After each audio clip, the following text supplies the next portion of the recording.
ಎಲ್ಲಾ ಹಾನಿಯಿಂದ ಕೂದಲನ್ನು ರಕ್ಷಿಸುತ್ತೆ. ಬರೀ Amrit noni reach root premium hair oil. Pen drive ಅಪ್ಪ ಮಗನ ವಿರುದ್ಧ ಮತ್ತೊಂದು ಕೇಸ್ ದಾಖಲಾಗಿದೆ. ಶಾಸಕ ರೇವಣ್ಣ ಹಾಗೆ ಪ್ರಜ್ವಲ್ ವಿರುದ್ಧ ದೂರು ದಾಖಲಾಗಿದೆ. ಲೋಕಾಯುಕ್ತಗೆ ಕಾಂಗ್ರೆಸ್ ಮುಖಂಡರು ಕೊಟ್ಟಿರುವಂತಹ ದೂರು ಇದು. ಮನೋಹರ್ ಪುಟ್ಟರಾಜು ನೇತೃತ್ವದಲ್ಲಿ ದೂರನ್ನ ನೀಡಲಾಗಿದೆ. ಪ್ರಕರಣವನ್ನ ಮುಚ್ಚಿ ಹಾಕೋದಕ್ಕೆ ದೇವರಾಜ್ಗೆ ಹಣದ ಆಮಿಷವನ್ನ ಒಡ್ಡಲಾಗಿದೆ. 20, 50, 70 ಕೋಟಿಯ ಆಮಿಷವನ್ನ ಒಡ್ಡಲಾಗಿದೆ ಅನ್ನೋದರ ಬಗ್ಗೆ ಕೂಡ ಇಲ್ಲಿ ಪ್ರಸ್ತಾಪವನ್ನ ಮಾಡಲಾಗಿದೆ. ದೇವರಾಜೇಗೌಡ ಅವರನ್ನ ತನಿಖೆಗೆ ಒಳಪಡಿಸಬೇಕು ಅಂತ ಕಾಂಗ್ರೆಸ್ ದೂರನ್ನ ನೀಡಿದೆ. ಹಣದ ಮೂಲವನ್ನ ತನಿಖೆ ಮಾಡಬೇಕು ಅನ್ನುವಂತಹ ಒತ್ತಾಯವನ್ನ ಕಾಂಗ್ರೆಸ್ ಮಾಡಿದೆ. ಆ ಮೂಲಕ ಲೋಕಾಯುಕ್ತಕ್ಕೆ ಕಾಂಗ್ರೆಸ್ ದೂರನ್ನ ಕೊಟ್ಟಿದೆ. ನಿನ್ನೆ ಕುಮಾರಸ್ವಾಮಿ ಸುದ್ದಿಗೋಷ್ಠಿಯನ್ನ ನಡೆಸಿದ್ರು, ಸುದೀರ್ಘವಾದಂತಹ ಸುದ್ದಿಗೋಷ್ಠಿಯನ್ನ ನಡೆಸಿದ್ರು. ಕಾಂಗ್ರೆಸ್ನ ಮೇಲೆ ಅವರು ಆರೋಪಗಳನ್ನ ಕೂಡ ಮಾಡಿದ್ದನ್ನ ಗಮನಿಸಬಹುದು. ಪ್ರಜ್ವಲ್ ಕೇಸ್ನಲ್ಲಿ ರಾಹುಲ್ ವಿಚಾರಣೆಯನ್ನ ನಡೆಸಿ ಅಂತ ಕೂಡ ಅವರು ಹೇಳಿದ್ರು. ಮೊದಲೇ ಅವರಿಗೆ ಎಲ್ಲಾ ಮಾಹಿತಿ ಇತ್ತ ಅಂತ ಕೂಡ ಪ್ರಶ್ನೆಯನ್ನ ಮಾಡಿದ್ರು. ಈಗ ಲೋಕಾಯುಕ್ತಗೆ ಕಾಂಗ್ರೆಸ್ ಒಂದು ದೂರನ್ನ ಕೂಡ ಕೊಟ್ಟಿದೆ. ಮನೋಹರ್ ಪುಟ್ಟರಾಜು ಅವರ ನೇತೃತ್ವದಲ್ಲಿ ದೂರನ್ನ ನೀಡಲಾಗಿದೆ. ಪೆನ್ ಡ್ರೈವ್ ವಿಚಾರಕ್ಕೆ ಸಂಬಂಧಪಟ್ಟಂತೆ ಅಪ್ಪ ಮಗನ ವಿರುದ್ಧ ದಾಖಲಾಗಿರುವಂತಹ ದೂರು ಇದು. ಲೋಕಾಯುಕ್ತಗೆ ಕಾಂಗ್ರೆಸ್ ಮುಖಂಡರು ದೂರನ್ನ ನೀಡಿದ್ದಾರೆ. ದೇವರಾಜೇಗೌಡ ಅವರನ್ನ ವಿಚಾರಣೆಗೆ ಒಳಪಡಿಸಬೇಕು, ಅವರಿಗೆ ಹಣದ ಆಮಿಷವನ್ನ ಒಡ್ಡಲಾಗಿದೆ ಅನ್ನುವಂತಹ ಒಂದು ವಿಚಾರವನ್ನ ದೂರಿನಲ್ಲಿ ಉಲ್ಲೇಖ ಮಾಡಿದೆ ಕಾಂಗ್ರೆಸ್. ಪೆನ್ ಡ್ರೈವ್ ಅಪ್ಪ ಮಗನ ವಿರುದ್ಧ ಮತ್ತೊಂದು ಕೇಸ್ ದಾಖಲಾಗಿದೆ. ಶಾಸಕ ರೇವಣ್ಣ ಹಾಗೆ ಪ್ರಜ್ವಲ್ ವಿರುದ್ಧ ದೂರು ದಾಖಲಾಗಿದೆ.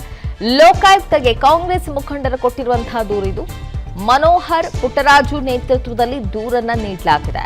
ಪ್ರಕರಣವನ್ನ ಮುಚ್ಚಿ ಹಾಕೋದಕ್ಕೆ ದೇವರಾಜ್ಗೆ ಹಣದ ಆಮಿಷವನ್ನ ಒಡ್ಡಲಾಗಿದೆ. 20, 50, 70 ಕೋಟಿಯ ಆಮಿಷವನ್ನ ಒಡ್ಡಲಾಗಿದೆ ಅನ್ನೋದರ ಬಗ್ಗೆ ಕೂಡ ಇಲ್ಲಿ ಪ್ರಸ್ತಾಪವನ್ನ ಮಾಡಲಾಗಿದೆ.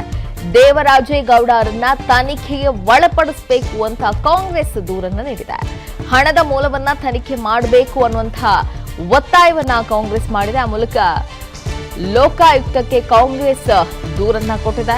ನಿನ್ನೆ ಕುಮಾರಸ್ವಾಮಿ ಸುದ್ದಿಗೋಷ್ಠಿಯನ್ನ ನಡೆಸಿದ್ರು, ಸುದೀರ್ಘವಾದಂತಹ ಸುದ್ದಿಗೋಷ್ಠಿಯನ್ನ ನಡೆಸಿದ್ರು. ಕಾಂಗ್ರೆಸ್ನ ಮೇಲೆ ಅವರು ಆರೋಪಗಳನ್ನ ಕೂಡ ಮಾಡಿದ್ದನ್ನ ಗಮನಿಸಬಹುದು. ಪ್ರಜ್ವಲ್ ಕೇಸ್ನಲ್ಲಿ ರಾಹುಲ್ ವಿಚಾರಣೆಯನ್ನ ನಡೆಸಿ ಅಂತ ಕೂಡ ಅವರು ಹೇಳಿದ್ರು. ಮೊದಲೇ ಅವರಿಗೆ ಎಲ್ಲಾ ಮಾಹಿತಿ ಇತ್ತ ಅಂತ ಕೂಡ ಪ್ರಶ್ನೆಯನ್ನ ಮಾಡಿದ್ರು. ನನ್ನ ಜೀವನದಲ್ಲಿ ನಾನು ಮಾತ್ರವಲ್ಲ, ನನ್ನ ಕೂದಲು ಕೂಡ ಆಗಿರ್ಬೇಕು ಸ್ಟ್ರಾಂಗ್ ಅಂಡ್ ಸ್ಟೈಲಿಶ್. ಬರೀ Amrit noni reach root premium hair oil ನೊಂದಿಗೆ. Reach root premium hair oil. ಈಗ ಲೋಕಾಯುಕ್ತಗೆ ಕಾಂಗ್ರೆಸ್ ಒಂದು ದೂರನ್ನ ಕೂಡ ಕೊಟ್ಟಿದೆ. ಮನೋಹರ್ ಪುಟ್ಟರಾಜು ಅವರ ನೇತೃತ್ವದಲ್ಲಿ ದೂರನ್ನ ನೀಡಲಾಗಿದೆ. ಪೆನ್ ಡ್ರೈವ್ ವಿಚಾರಕ್ಕೆ ಸಂಬಂಧಪಟ್ಟಂತೆ ಅಪ್ಪ ಮಗನ ವಿರುದ್ಧ ದಾಖಲಾಗಿರುವಂತಹ ದೂರು ಇದು. ಲೋಕಾಯುಕ್ತಗೆ ಕಾಂಗ್ರೆಸ್ ಮುಖಂಡರು ದೂರನ್ನ ನೀಡಿದ್ದಾರೆ. ದೇವರಾಜೇಗೌಡ ಅವರನ್ನ ವಿಚಾರಣೆಗೆ ಒಳಪಡಿಸಬೇಕು, ಅವರಿಗೆ ಹಣದ ಆಮಿಷವನ್ನ ಒಡ್ಡಲಾಗಿದೆ ಅನ್ನುವಂತಹ ಒಂದು ವಿಚಾರವನ್ನ ದೂರಿನಲ್ಲಿ ಉಲ್ಲೇಖ ಮಾಡಿದೆ ಕಾಂಗ್ರೆಸ್.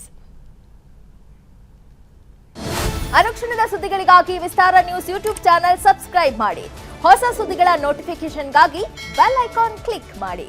ಲೇಟೆಸ್ಟ್ ಅಪ್ಡೇಟ್ಸ್ಗಾಗಿ www.vistaranews.com ವೆಬ್ಸೈಟ್ಗೆ ವಿಸಿಟ್ ಮಾಡಿ. ಅಂಗೈಯಲ್ಲೇ ಜಗತ್ತಿನ ಸುದ್ದಿ ತಿಳಿಯಲು ವಿಸ್ತಾರ ನ್ಯೂಸ್ ಕನ್ನಡ ಆಪ್ ಡೌನ್ಲೋಡ್ ಮಾಡಿ.